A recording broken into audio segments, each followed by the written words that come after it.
함께 예배하는 모든 분들 가운데 이 말씀의 축복이 함께 하시기를 주님의 이름으로 축원합니다. 이 말씀은 주기도문의 마지막 강구입니다. 한 문장으로 되어져 있습니다. 우리를 시험에 들게 하지 마시옵고 다만 악에서 구하시옵소서. 바로 이 기도입니다. 여기에 보면 시험에 들게 하지 마십시오. 이렇게 기도가 시작이 되고 있는 것을 보게 되어집니다. 이것은 우리에게 시험 자체가 없게 해주십시오. 그런 기도가 아니라 시험 안으로 들어가지 않게 해달라는 바로 기도라고 하는 것이죠. 우리는 그 소원이 그렇지 않습니까? 그 무탈한 인생을 항상 우리는 꿈꿉니다. 그것을 또 우리는 늘 기도하고 또 바라지요. 그래서 아무 일이 없는 인생, 어려운 일이 없는 인생, 늘 평화만 있고 늘 행복만 있고 성공만 있고 건강만 있고 칭찬만 있고 이런 인생을 우리는 늘 구합니다. 그러나 성경은 우리에게 이 본문을 통해서 그건 네가 구할 것이 아니야 라고 말을 하는 것이죠. 네가 구해야 된다는 것은 너에게 많은 일이 일어나겠지만 그 일로 인하여서 네가 시험 안으로 들어가지 않게 구해, 이렇게 바로 요구를 하고 계시는 말씀입니다. 시험에 들지 않게 바로 기도하라고 하는 것이죠. 왜냐하면 저와 여러분은 시험에 들 상황 속에서 살아가고 있기 때문에 그렇습니다.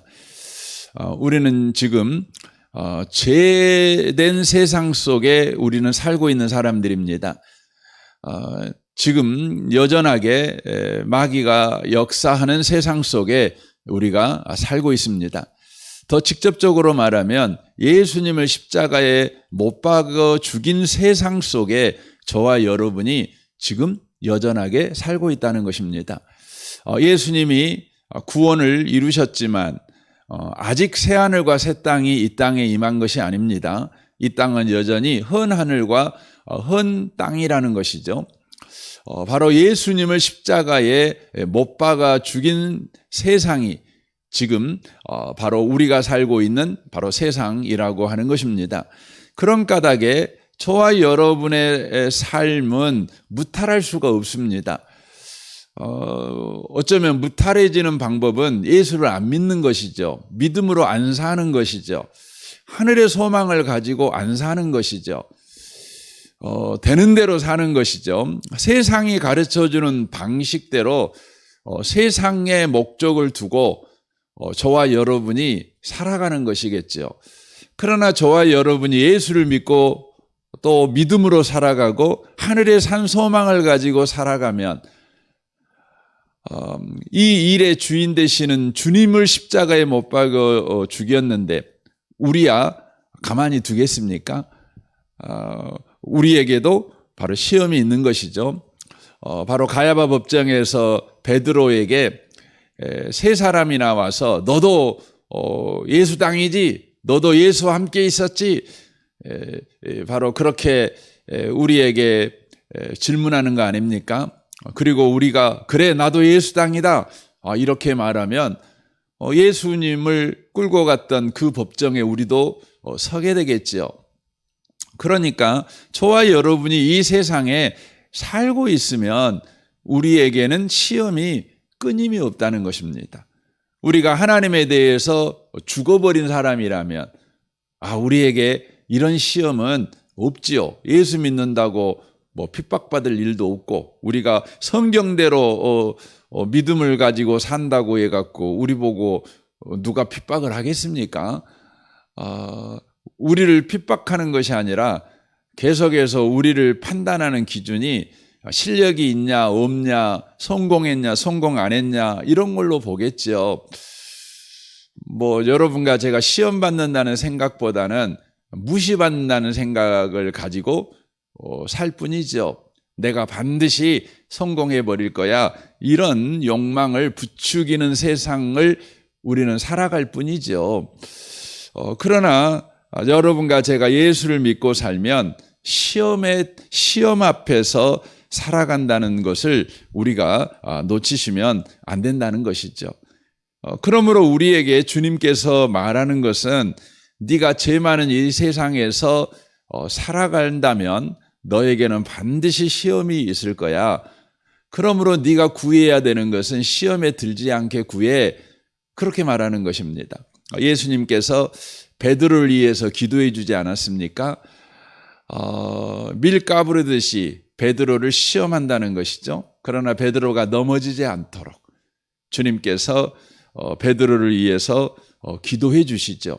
바로 그 기도를 바로 우리에게 요청하는 것이 우리를 시험에 들게 하지 마시옵고 다만 악에서 구하시옵소서라고 하는 기도라고 하는 것이죠. 이 시험은 그러므로 우리가 시험 문제를 우리가 닥칠 때 시험이 오냐 안 오냐 이 부분에 대해서는 논외가 되는 것입니다.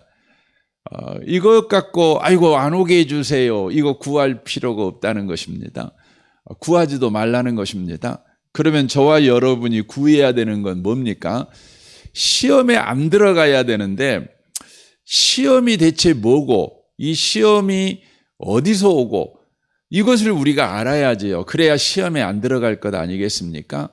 그러니까 저와 여러분이 시험이 안 오게 해주세요라고 구하는 기도가 아니라 시험에 안 들게 해주세요. 이렇게 저와 여러분이 구하기 위해서는 시험이 어디서부터 오는가, 그리고 그 시험은 어떤 목적을 가졌는가, 이런 부분에 대한 시험을 가르치는 성경의 내용을 우리가 알고 기도할 필요가 있다고 하는 것입니다. 성경 야고보서 1장 13절은 말하지요. 하나님은 악에게 시험을 받지도 아니하시고 친히 아무도 시험하지 아니하시느니라 이렇게 말씀하십니다. 그러니까 하나님은 시험하시지 않는다 이렇게 말씀하십니다. 그러나 여러분이 교회 처음 오신 분이라면 그런가요? 이렇게 여러분이 모르시니까 동의를 하시겠지만 좀 교회를 좀 다녀보신 분들 또 성경을 좀 읽어보시는 분은 당방 여러분 마음에 아무도 하나님이 시험 안 한다 그러면 당장 여러분이 성경에 보면 하나님이 시험 많이 하시던데 여러분 그거 금방 이해하실 거예요. 성경에 보면 하나님이 시험 많이 하십니다. 가장 대표적인 시험이 뭐냐면 욥의 시험입니다. 욥에게 하신 시험입니다. 그리고 또 뭔 시험이 있죠? 이스라엘 백성을 애굽에서 끄집어내 갖고 40년 광야 생활을 하시게 하시면서 40년 동안 내내 시험하셨습니다. 그러니까 하나님은 시험 안에 그렇게 성경이 말할 때 저와 여러분이 아니 시험하시는데 우리는 그런 생각을 갖게 되는 것이죠. 그래서 이 시간에는 하나님이 주시는 시험과 시험을 안 한다라는 말할 때와 성경에서 또 다른 데서는 하나님이 시험하시는 부분을 좀 이해를 좀 하실 필요가 있습니다. 이 야고보서 1장에서 하나님은 아무도 시험하지 않는다 할 때에 우리나라 말로는 다 시험 이렇게 써져 있는데 영어로 보면 좀 다릅니다. 영어로는 이 야고보서에서 시험은 temptation 그래서 유혹이라고 그렇게 번역이 됩니다. 유혹 이렇게 번역을 하는 거죠. 그러니까 하나님은 어느 누구도 유혹하지 않으신다는 것입니다. 유혹이라는 건 뭡니까? 넘어지게 하는 게 목적이잖아요. 넘어뜨려 버리는 것이죠. 죄짓게 만드는 것이죠. 믿음을 떠나게 만드는 것이죠. 영광된 삶을 버리고 더러운 삶을 살게 만드는 거 그게 유혹 아니겠습니까? 하나님은 그런 시험은 하지 않으십니다. 저와 여러분을 믿음에서 떠나게 만들고 죄짓게 만들고 거룩을 버리고 더러운 삶을 살아가게 만드는 넘어지게 하는 시험은 하나님은 하지 않으신다는 것이죠. 이 시험은 누가 합니까? 이 시험은 마귀가 하지요. 이 시험은 마귀가 합니다. 그러나 이제 우리가 이 시험에 들게 하지 마시고 이를 쭉 읽어보면 궁극적으로 이 시험은 마귀가 옆에서 이렇게 유혹해요. 그러나 넘어지는 주체는 누구냐? 그럼 나 자신이에요. 나 자신이 넘어지는 것이죠.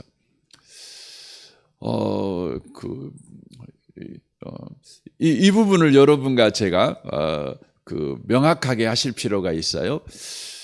우리는 시험에 들면 이제 보통 남 탓을 많이 하잖아요. 환경 탓, 상황 탓, 뭐 조상 탓, 뭐 배우자 탓, 부모 탓, 그렇죠. 여러 가지 조건 탓 이렇게 하잖아요. 이게 뭐냐면 시험에 들었다는 겁니다. 시험에 들면 꼭 탓합니다. 그래서 창세기 3장에 보면 아담과 하와가 선악과를 따먹고 유혹에 넘어가잖아요. 마귀가 와서 유혹하잖아요. 근데 그 유혹에 넘어간 주체가 누굽니까? 창세기 3장 6절에 정확하게 말하잖아요. 여자가 그 나무를 본즉 먹음직도 하고 보암직도 하고 지혜롭게 할 만큼 탐스럽기도 한 나무인지라 여자가 그 열매를 따먹고 자기와 함께 있는 남편에게도 주매 그도 먹은지라 이렇게 돼 있어요. 그러니까 유혹은 분명히 마귀가 했지만 그 유혹을 바로 따먹은 자, 그 유혹 속으로 걸어 들어간 자는 누구였냐면 자기 자신, 이 여자였어요. 그리고 나중에 이제 아담이죠. 그런데 이 여자가 그 유혹 속으로 들어갈 때 긴가민가 이렇게 하고 들어간 게 아니에요. 따먹을까 따먹지 말까 계속 갈등하다가 어쩔까 이거 어째야 되지 망설이다가 어쩔 수 없이 따먹은 것이 아니에요. 성경을 보면 뭐라고 돼 있냐면 확신 가운데 따먹었어요.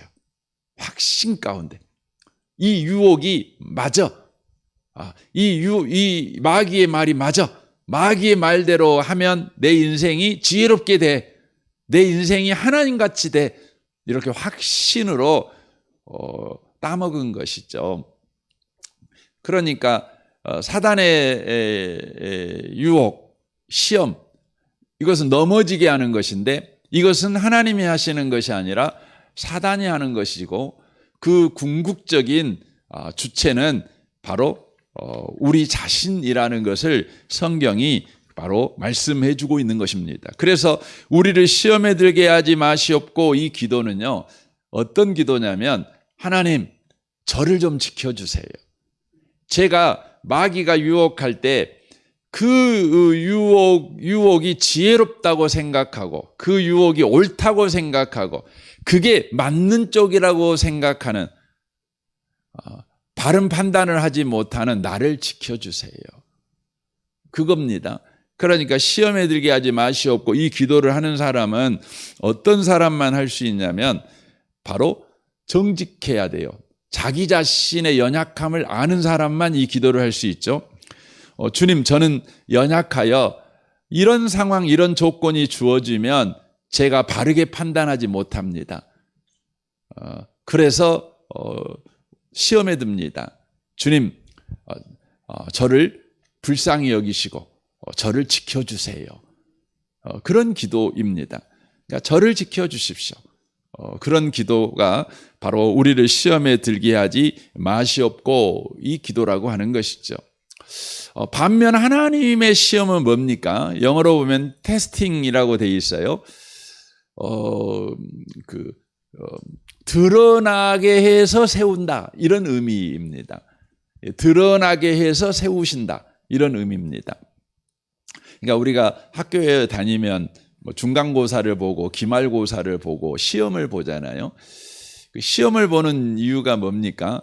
내 성적이, 내 실력이 어느 정도 되는지를 드러내는 것이죠. 드러내는 것이죠. 그리고 그것이 목표는 아니죠. 내가 수학 공부를 얼마나 잘하는지를 내가 또 이 부분을 정확하게 아는지 모르는지를 내가 잘 몰랐는데 시험을 딱 보니까 내가 맞았어요. 그러니까 내가 이 부분을 알고 있구나. 근데 틀렸어요. 그럼 이 부분은 내가 모르는 것 아닙니까? 그러면 어떻게 해야 되는 거죠? 그 부분을 공부해야 되는 거죠. 공부해야 되는 것이죠. 그래서 여러분 공부 잘하는 친구들이 하는 공부법은 어떤 공부인가요? 시험을 보고 나서 반드시 오답 체크를 이렇게 하는 겁니다. 그래갖고 자기가 틀린 것을 공부 체크를 하는 겁니다. 그리고 본인이 맞았더라도 그냥 찍어서 맞은 것도 있잖아요. 그러면 그 부분을 더 확실하게 공부하는 겁니다. 본인이 확실하게 맞은 것들은 공부를 이제 그냥 나중에 그냥 대강 훑어는 보겠지만 집중해서 공부하는 것은 틀린 것을 공부하는 겁니다.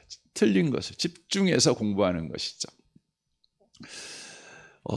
그래서 여러분 시험 보고 나서 우리가 물어보잖아요. 오늘 시험 잘 봤어? 그렇게 물어보면은요.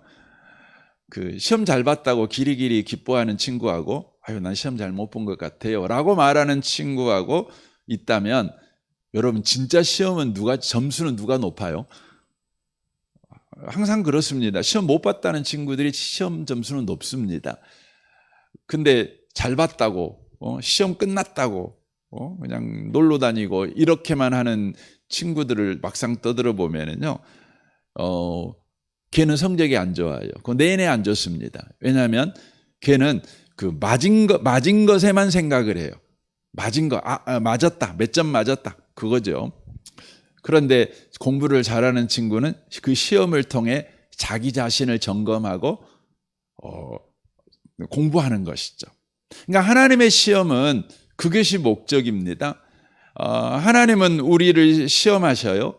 근데 그 시험은 넘어지게 하는데 목적이 있지 않습니다. 죄짓게 하거나 거룩을 내팽개치게 만드는 시험이 아니라 바로 내 자신의 수준을 드러내셔서 우리를 더욱 바로 목적을 향해서 나아가도록 하는 바로 응원이라는 것이죠.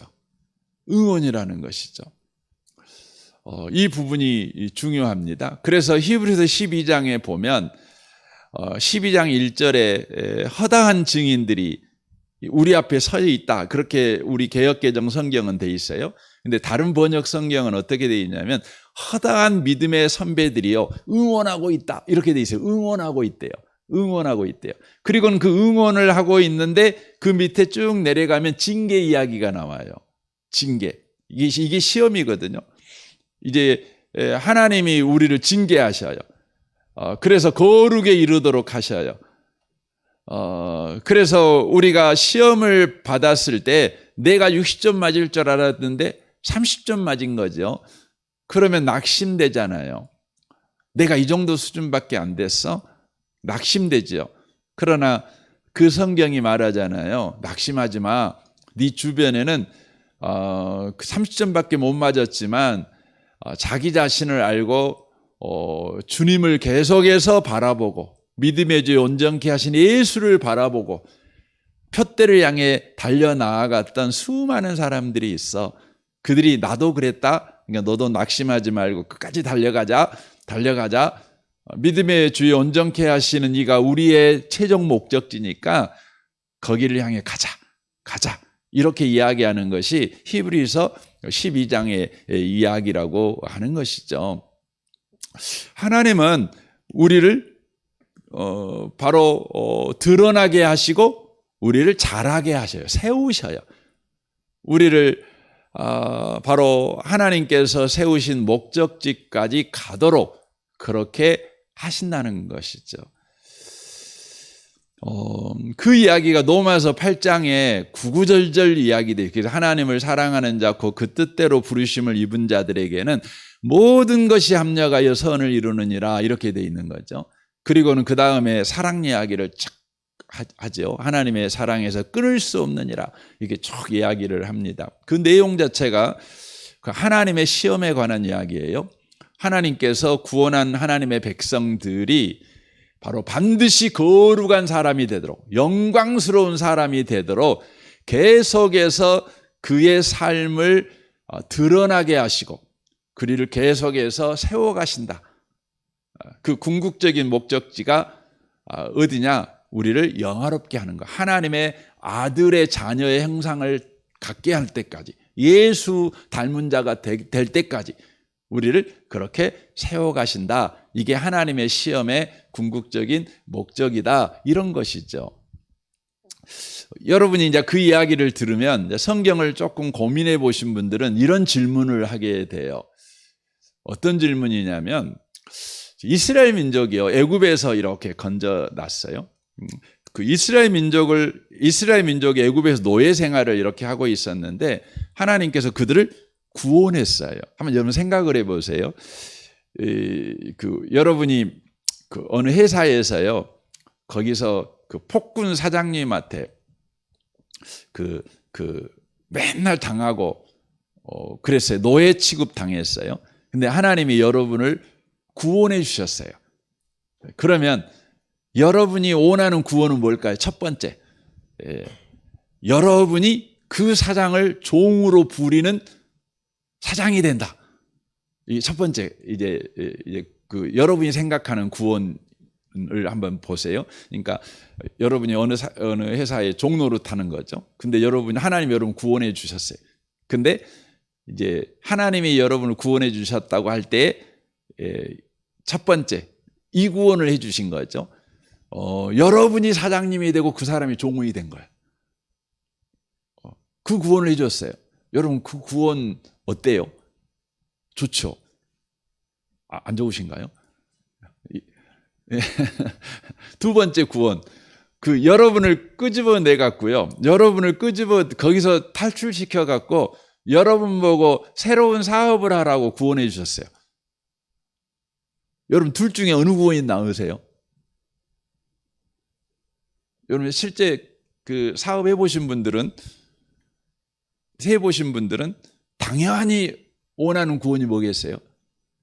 첫 번째 구원이죠. 그냥 사장님이 돼버리는 거예요. 내 종살이 시켰던 그 사장님을 내 종으로 부리는, 내가 이제 사장이 돼본 거예요. 얼마나 호쾌합니까? 좋잖아요. 근데 하나님이 나를 구원해 줬는데 너 그 회사 나와라. 그거 끄집어내 갖고요, 어떻게 하냐면 나를 새로운 창업을 하게 하신 거예요. 여러분 창업이 쉽습니까? 어렵잖아요. 근데 하나님이 이스라엘 민족을 구원하는데 어떻게 구원했냐면 애굽을 정복하고 애굽을 통치하는 구원을 해 주신 것이 아니에요. 어떻게 구원해 주셨죠? 애굽에서 떠나서 가나안 땅 가는 구원을 해 주신 거예요. 근데 가나안 땅으로 가라 해놓고는 뭐예요? 40년 광야 생활을 한 거예요. 여러분 딱 A, 1, 2 딱 이렇게 놓고 하나님이 너 둘 중에 하나 구원 선택해. 너 애굽의 왕 될래? 저 가나안 땅까지 가서 새로운 나라를 세울래? 이러면 여러분 뭐 하고 싶으세요? 뭐 두말할 것도 없이 애굽에 있고 싶죠. 왜냐하면 애굽은요 정말 풍요로운 땅입니다. 너무너무나, 그래서 그곳에서 여러분 이집트 문명이 시작된 거죠. 그 어마어마한 피라미드. 저도 피라미드를 가봤는데 그 바위가요 내 키보다 큽니다. 하나가 이렇게 엄청납니다. 근데 가나안 땅은 여러분 어떤 땅이에요?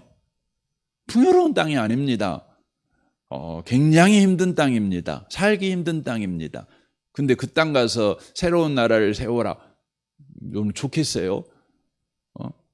힘들죠. 근데 하나님은 그렇게 하셨어요. 그래갖고 뭐예요? 광야 데리고 가갖고 40년 동안 계속 테스트를 하는 거예요. 테스트. 계속해서 너희들이 수준이 이 정도밖에 안 돼. 그러니까 좀 더 굴려야 되겠다. 더 보내요. 이렇게 더 보내. 더 뺑뺑이 돌려요. 이렇게 뺑뺑이 돌리는 거죠. 근데 제가 질문을 하고 싶었던 부분은 이 부분이에요. 근데 여러분 가나안 땅까지 들어간 사람은 애굽에 나왔을 때 20세 이상 되신 분 중에 몇 명밖에 없어요? 2명밖에 없어요. 20세 이상 되신 나머지 분들은 다 죽었어요. 그 숫자가 거의 200만 명이 되겠죠. 그 남자 정정만 해도 60만 명이었으니까 여자까지 합하면 거의 200만 명 가까이가 될 것 같아요. 또 60세 이상 되신 분도 계실 테니까 다 죽었어요. 그럼 여기서 질문하는 거죠. 테스트 받다가 시험 받다가 죽어버렸어요. 광야에서 죽어본 거예요. 그러면 하나님, 하나님은 우리를 구원해 갖고 구원한 사람은 반드시 영화롭게 만드시는 것이 구원이고 하나님의 시험의 목적인데, 성경을 보니까 광야에서 가나안 땅 못 가고 죽어버렸네요. 그러면 그 사람들은 시험에서 탈락해갖고 죽어버렸으니까 그 사람들은 뭐예요? 그러면 우리도 구원은 받았지만 이렇게 살다가 하나님이 너는 수준이 안 되겠다, 너 그냥 죽어야 되겠다, 이렇게 하실 수도 있겠네요. 근데 이런 질문이 우리 가운데 생기는 것이에요. 이건 굉장히 심각한 질문이죠. 심각한 질문이에요. 시간이 많이 가고 내일 하려합니다. 오늘 여러분과 제가 이것을 한 가지는 기억하고 사셨으면 좋겠습니다. 하나님은 저와 여러분을 넘어지게 하시는 분은 아니십니다. 세우시는 분이십니다. 오늘 또 그 세우시는 분이 오늘 또 일하시고 계시는 하루, 여러분이 기억하고 믿음으로 살아가시기를 바랍니다. 우리 함께 기도하겠습니다. 오늘 말씀을 우리 생각하면서 주님, 세우시는 그 주님의 품 안에 있는 우리 인생이오니 오늘도 용감하게 살아가게 하시고 믿음으로 살아가게 하옵소서. 여러분 자신과 가정생활과 직장생활을 위해 또 모든 관계를 위해서 여러분 기도하시면 좋겠습니다. 또 교회를 위해서, 또 무엇보다 성도들과의 관계를 위해서 기도해 주십시오. 우리 유치부와 또 우리 정선마을, 또 이 나라 이 민족과 북한과 열방을 위해서도 여러분 기도해 주십시오. 우리 좋으신 주님께 이 아침에 통성으로 구하겠습니다. 기도하겠습니다.